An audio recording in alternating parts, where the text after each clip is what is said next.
हे दोस्तों नमस्कार। एक बार फिर से स्वागत है आपके अपने यूट्यूब चैनल देव जी के ट्रिक्स में। तो दोस्तों हम यहाँ पर हिंदी साहित्य में आज पढ़ेंगे उत्तर मध्यकाल, जिसे रीतकाल कहते हैं। और इसके पहले यहाँ पर आदिकाल और पूर्व मध्यकाल का वीडियो अपलोड हो चुका है, तो प्लेलिस्ट के माध्यम से देख सकते हैं। काफ़ी बेहतर तरीके से और ट्रिक से भी आपको बताया था। यहाँ पर दोस्तों पहला क्वेश्चन यहीं से बन जाता है कि उत्तर मध्यकाल को रीतकाल कहते हैं। ये भी क्वेश्चन आपसे पूछ लेता है ना। तो ऐसे याद रखिएगा कि उत्तर के जो लोग होते हैं रीत रिवाज बहुत मानते हैं। तो ऐसे याद रखिएगा कि उत्तर मध्यकाल को रीतकाल भी कहा जाता है। दोस्तों यहाँ पर पूछ लेता है दूसरा पॉइंट कि समय सीमा क्या है। तो दोस्तों आचार्य रामचंद्र शुक्ल के अनुसार जो रीतकाल है इसका समय है संवत 1700 से लेके 1900 विक्रमी संवत है। यहाँ पर दोस्तों रीतकाल की अगर बात करें विभाजन में, तो रीतकाल को 3 भागों में यहाँ पर डिवाइड किया गया है। तो एक होता है रीतिबद्ध, दूसरा होता है रीत सिद्ध और तीसरा होता है रीत मुक्त। तो दोस्तों यहाँ पर देख सकते हैं कि रीतबद्ध में काफ़ी क्वेश्चन बनते हैं कि रीतबद्ध से संबंधित कवि कौन से हैं। तो केशवदास, चिंतामणि, भूषण, मतीराम, देव जिन्हें देवदत्त भी कहते हैं, भिखारीदास, पद्माकर, ये रीतबद्ध के आपके कवि हैं। और दूसरे पॉइंट यहाँ पर आता है रीत सिद्ध के कवि। तो रीत सिद्ध में बिहारी, सेनापति, कविवृंद, राम सहाय ये आपके रीत सिद्ध में आते हैं। रीत मुक्त में यहाँ पर दोस्तों देख सकते हैं घनानंद, आलम, बोधा, ठाकुर, ये किस में आते हैं, तो आपके रीत मुक्त में आते हैं। अब दोस्तों रीत काल से संबंधित कुछ पॉइंट आपके बनते हैं दोस्तों, जिनको आपको पढ़ना है। दोस्तों यहाँ पर देख सकते हैं कि रीत काल के अधिकांश कवि दरबारी थे। याद रखिएगा कि रीत काल के अधिकांश कवि जो थे वो आपके दरबारी थे, अर्थात ये कह सकते हैं कि राजाओं के आश्रय में रहते थे और उनके दरबार में अपनी कविता किया करते थे। रीतकालीन कवियों की जो काव्य भाषा थी वो आपकी ब्रज भाषा थी। क्वेश्चन ये पूछेगा कि रीतकालीन कवियों की भाषा क्या है, तो आप कहेंगे रीतकालीन कवियों की भाषा क्या थी, ब्रज भाषा थी, है ना। और आपसे पूछेगा इनका सर्वाधिक प्रिय छंद कौन था, तो रीतकाल के कवियों का जो सर्वाधिक प्रिय छंद था वो सवैया था। क्या था? सवैया था। अब दोस्तों एक क्वेश्चन बनता है कि रीतकाल का जो नामकरण किया है कई विद्वानों ने अलग अलग किया है। तो दोस्तों यहाँ पर देख सकते हैं इधर विद्वान है, इधर क्या है, नामकरण है। यहाँ पर रामचंद्र शुक्ल ने रीतकाल को क्या कहा है, तो रीतकाल काल कहा है। वहीं पर मिश्र बंधु ने रीतकाल को अलंकृत काल कहा है। याद रखिए मिश्र बंधु ने रीतकाल को अलंकृत काल कहा है। विश्वनाथ प्रसाद मिश्र ने रीतकाल को श्रृंगार काल यहाँ पर कहा है। और वहीं पर रमाशंकर शुक्ल जिन्हें रसाल के नाम से जानते हैं, इन्होंने रीतकाल को क्या कहा है, तो कला काल कहा है। ये डायरेक्ट क्वेश्चन आपसे पूछे जाते हैं। मतलब रीतकाल को नाम को लेकर देखा जाए तो विद्वान एक मत नहीं है, सबके अलग अलग मत हैं। यहाँ पर आगे बढ़ते हैं, अगला पॉइंट आपसे दिया गया है। यहाँ पर देखिए रीतकाल के प्रमुख कवि और उनकी रचनाएं, जो कि बहुत ही ज़्यादा इंपॉर्टेंट है और यहीं से क्वेश्चन बनते भी हैं।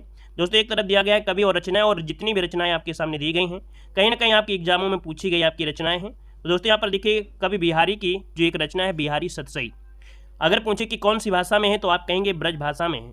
और बिहारी की इसी रचना से देखा जाए तो ये प्रसिद्ध भी आपके हुए थे, है ना। तो यहाँ पर दोस्तों याद रखिए कवि बिहारी जो आपके हैं इनकी रचना है बिहारी सतसई। अगला है चिंतामणि। तो चिंतामणि की जो रचना है वो आपकी क्या है, तो यहाँ पर है श्रृंगार मंजरी। क्या है? श्रृंगार मंजरी। एक अभी आपकी और भी हो है कवि कल्पतरु, है ना, कवि कुल कल्पतरु, ये इन्हीं की रचना है। एक रस विलास भी आपकी चिंतामणि की ही रचना है। अगला आपसे दिया गया है मतीराम की जो रचना है वो क्या है, ललित ललाम। क्या है? ललित ललाम। एक होता आपका है रसराज। क्या? रसराज। ये भी नोट कर लीजिएगा कि मतीराम की एक रचना और है रसराज, पूछा गया है। ठीक है। अगला आपसे दिया गया है भिखारीदास की रचनाओं में काव्य निर्णय, ये कई बार पूछे गए काव्य निर्णय किसकी रचना है, तो भिखारीदास की है। अमर कोश किसकी रचना है, तो आपके भिखारीदास की ही रचना है। वैसे यहाँ पर देखा जाए सिर्फ पिंगल, है ना, पिंगल, तो पिंगल भी इन्हीं की रचना है, पिंगल भी इन्हीं की रचना है। यहाँ पर आगे बढ़िए, अगला आपसे दिया गया है कवि भूषण। अच्छा, इसके पहले है जसवंत सिंह, इनकी ये भाषा भूषण और आनंद विलास है। यहाँ पर जिसको हाईलाइट किया ये ज़्यादा क्वेश्चन पूछे गए हैं। यहाँ पर दोस्तों देख सकते हैं आपके भूषण, है ना, तो कवि भूषण की अगर देखा जाए तो यहाँ पर शिवा भूषण। क्या है? शिवा भूषण, शिवा बावनी, छत्रसाल दशक, जिनमें से सबसे ज़्यादा पूछी गई है शिवा भूषण की। ठीक है। शिवराज भूषण हो गए, यहाँ पर शिवराज भूषण कर लीजिएगा, शिवा भूषण लिखा है लेकिन पूरा नाम है शिवराज भूषण। वहीं पर आपका जो छत्रसाल दशक ये पूछी गई है। जसवंत सिंह की ये वाले पूछी गई थी भाषा भूषण, ये जसवंत सिंह की कई बार पूछी गई है। अगला आपसे दिया गया है पद्माकर की अगर बात करें दोस्तों तो यहाँ पर देखो जगत विनोद और गंगा लहरी, प्रबोध पचासा, ये रचनाएं हैं जिनमें से गंगा लहरी बहुत बार पूछी गई है, किसकी? पद्माकर की है। प्रबोध पचासा किसकी है, तो आपकी पद्माकर की है।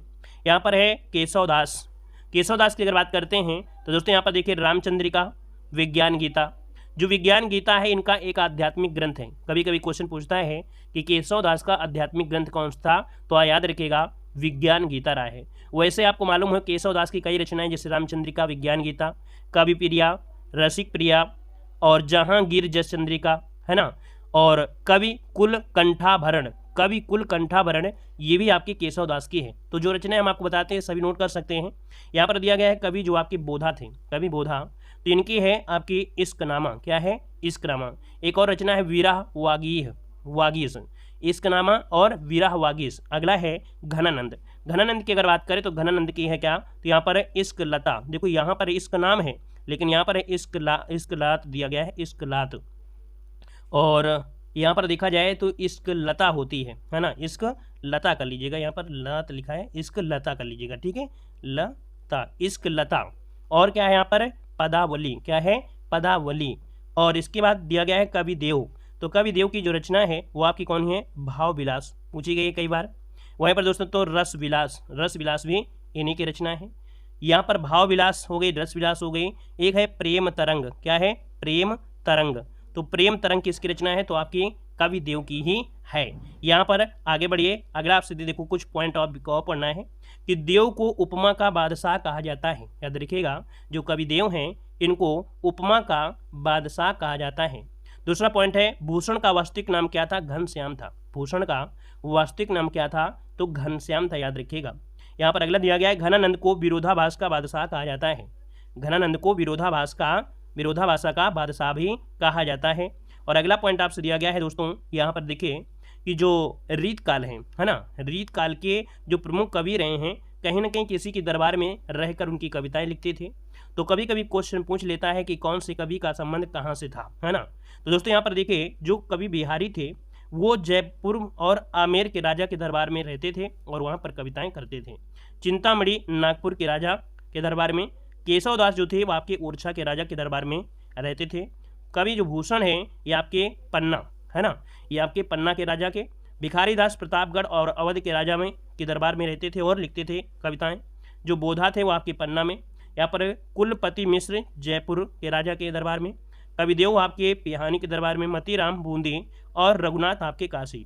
जिसमें से आपको किसको याद रखना है? मतीराम को याद रखना है, रघुनाथ को याद रखना है। वहीं पर जो आपके दिया गया है कौन सा, तो आपके कवि जो आपके केशवदास हैं। यहाँ पर जो दिया गया है बिहारी। इनमें चार आप पूछ कर लीजिएगा, ये चार ही आपको एग्जाम में मिल जाएंगे।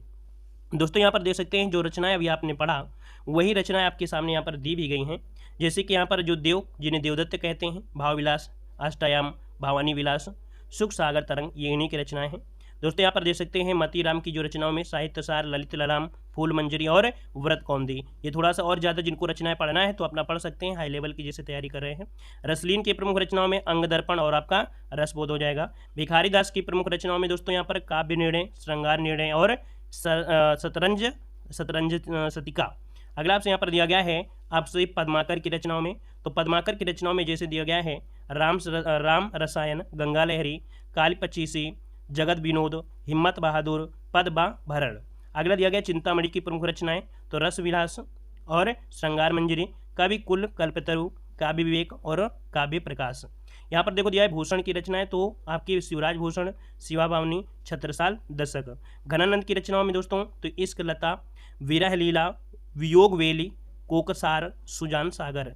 केशवदास की रचनाओं में दोस्तों तो रसिक प्रिया, विज्ञान गीता, रतन बावनी, जहांगीर जस चंद्रिका, कवि प्रिया, चंद्रमाला और राम। ठीक है, तो ये रहा आपका वीडियो। नेक्स्ट वीडियो आपको जल्दी मिलेगा। तो आप लोग नए हैं तो चैनल को सब्सक्राइब भी करिएगा, वीडियो को लाइक भी करिए। और दूसरी बात हमने बताया है कि अगर आपको PDF चाहिए तो आप लोग हमारे ऐप से जुड़ सकते हैं। देव GK ट्रिक्स हमारा ऐप है, जहाँ से ये PDF आप कंप्लीट थ्योरी आपकी है, 700 प्लस आपके ऑब्जेक्टिव क्वेश्चन भी हैं।